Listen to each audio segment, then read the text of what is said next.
right, this will be our final guest. To the phone lines we go. And Tom Gores, the owner of the Pistons and who has traditionally closed out our program, is on the line with us right now. Can we give a big Detroit welcome to Tom Gores? Hello, Tom. Hey, hi, Mitch. How are you doing? Hi there, Mitch.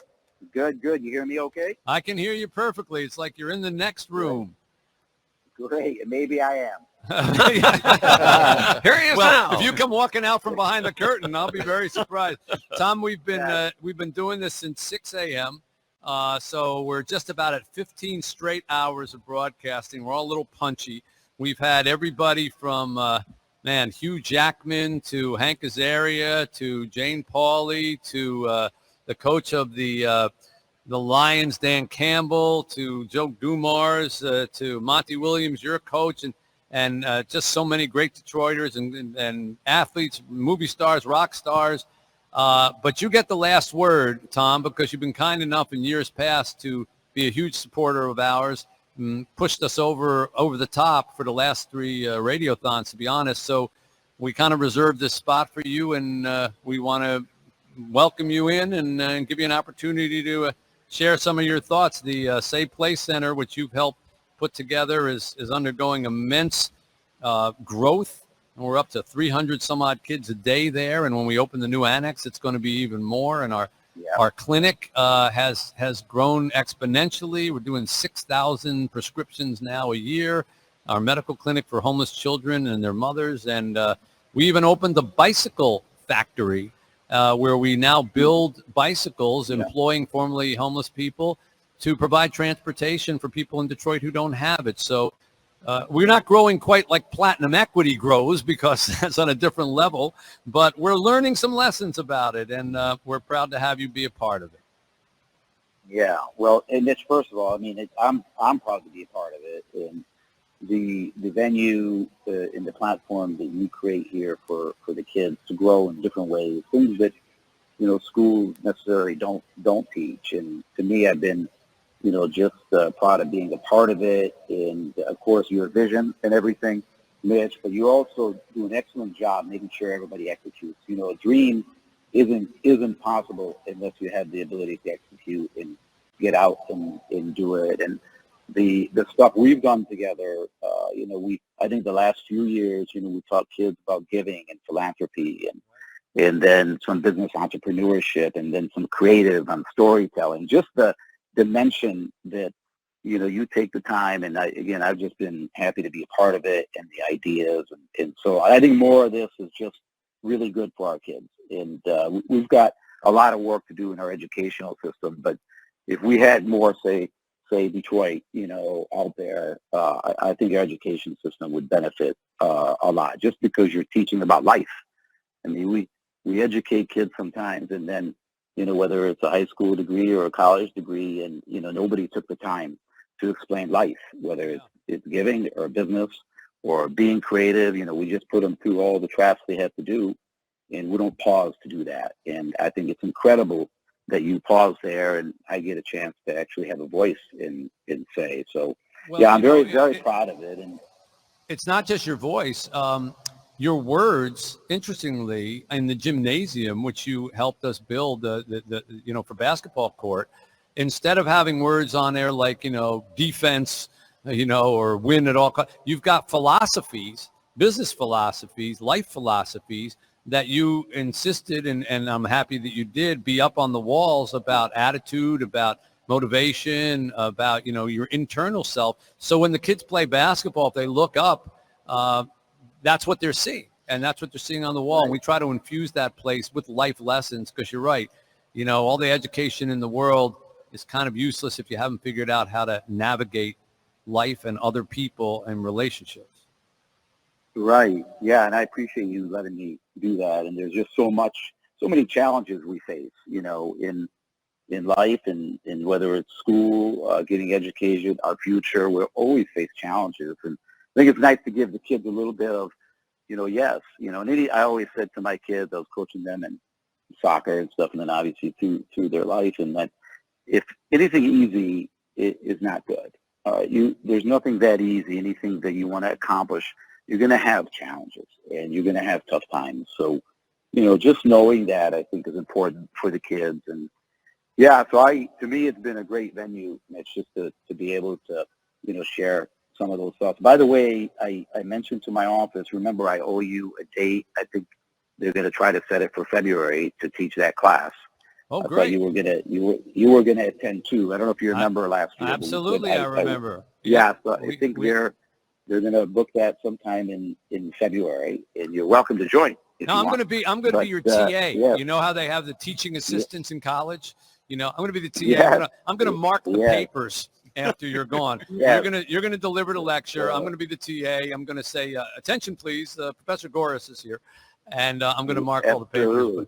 But you had a great idea. That we had a private conversation about when you come in and sort of talk to the kids about life lessons and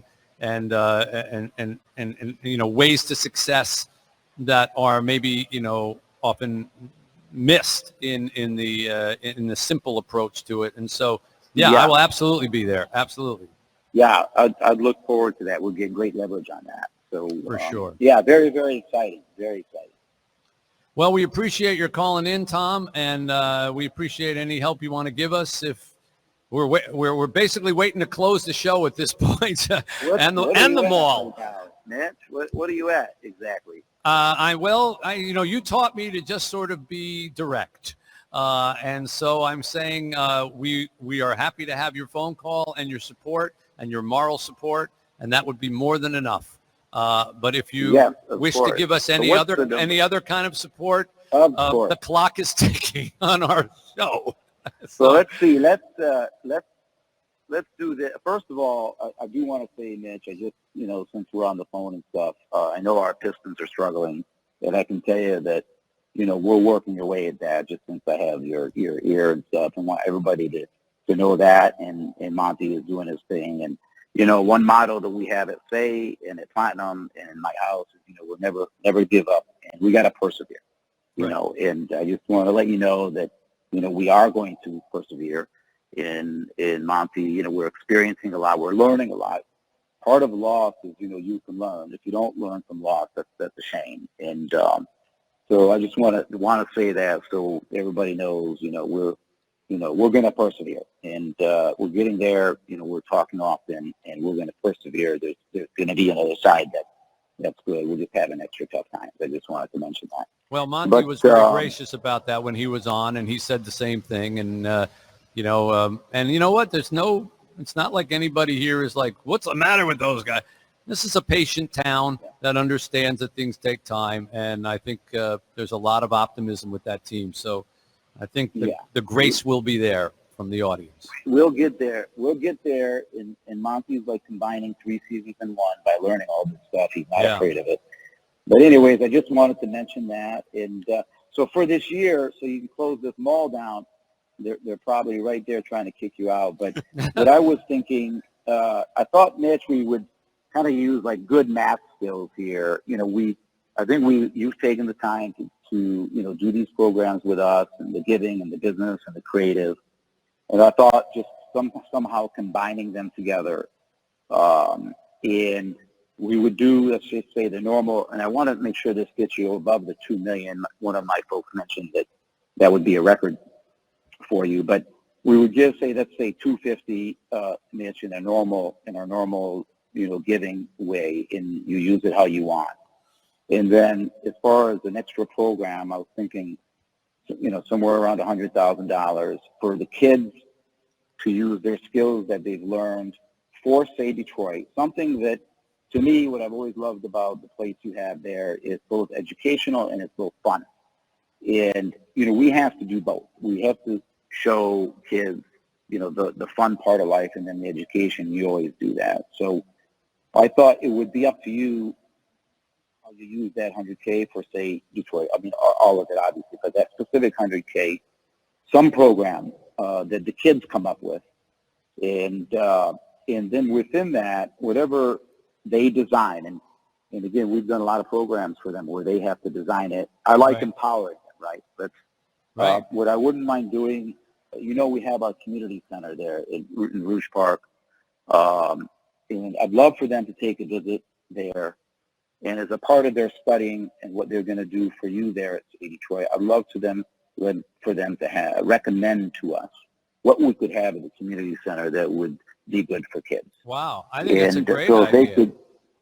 And that's a favor. I'm using my business skills now. Okay. Well, it's turnabout is fair play. 2 for 1. Yeah. Okay. I'm getting two for 1. You're a good negotiator. Yes. As a part of that study for Say Detroit and that project, I'd love for them to take a visit, and they just give us a few pages of recommendations and contribute their minds and be generous with their thoughts on our community center. Well, I think not only is that a great idea, which we would have done without anything, because I think one of the ways that kids who we're helping can learn is to learn to help other people themselves. And we do that even in Haiti with our orphanage. You would think kids come from such a tough background that, you would spend all your time just making sure that they're being taken care of. But we insist that they go out and help other people to know that there are other people in even worse situations than them. So our kids would more than happily go to your community center, make recommendations. I promise you, we will come up with a very creative program that will run by your people. But we're all kind of slack-jawed here because that's an incredibly generous gift. And we don't even know. The sound you hear is stunned silence. There's a whole mall full of people going, wait a minute, did he just pledge $350,000? Because I'm pretty sure that's going to get us north of our mark. Can we get a little response for Tom Gores? That's pretty remarkable. Beautiful. Tom, can't thank you enough. Thank you so much. Thank you. You have a great holiday, and you just made everybody's holiday here, so we really appreciate it. Thank you for doing everything you do for the kids, and one of the best lessons we can give our kids is how it feels to give, and that's inspiring, and they can make what they make, but that feeling will live with them. Me as a little boy from Flint, I've had a good time doing that. So I appreciate it very much. Well, we thank you. We'll see you in class in February. Yes. And have a great holiday. How about it again for Tom Gores? Professor Gore. Yes. Amazing. Yes, sir. Tom Gores, owner of the Pistons. All right, so we're now going to tally this up here, and I am almost giddy at the possibilities here, almost frightened. Because we were pretty close to getting to that 1.8 already, and you add 350 in there. I can't even do the math, but I'm a little frightened of the thing here. But let's figure this out. While Rosie is putting that together, would I make sure I thanked everybody here? We got everybody here. Everything's thanked. Rosie, have I accomplished everything? The TV stations. Yeah, we want to thank all the TV stations: WDIV, WXYZ. Fox 2, they all came out and covered us here and spent a lot of time cutting back and forth with them and their audiences. That means a whole lot. We set out this morning to see if we could possibly break. Stand by me.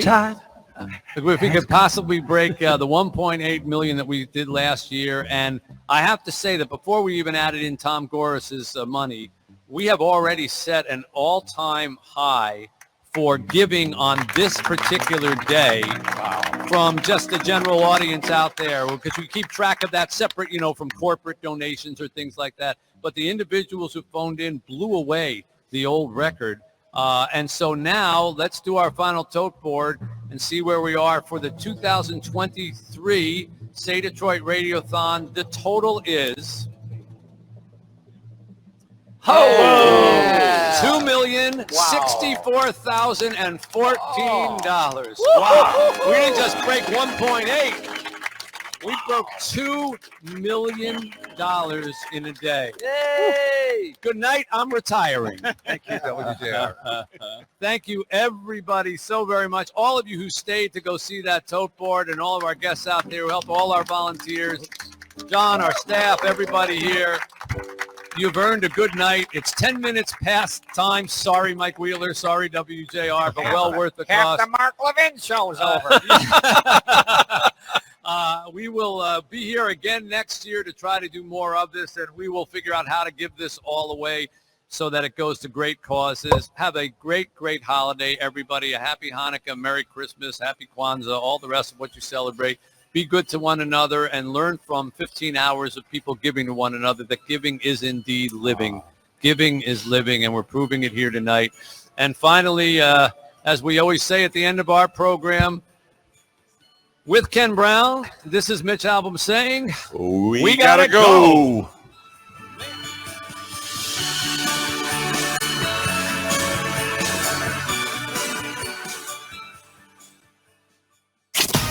This is the great voice of the Great Lakes. WJR AM and WDVD HD2, Detroit.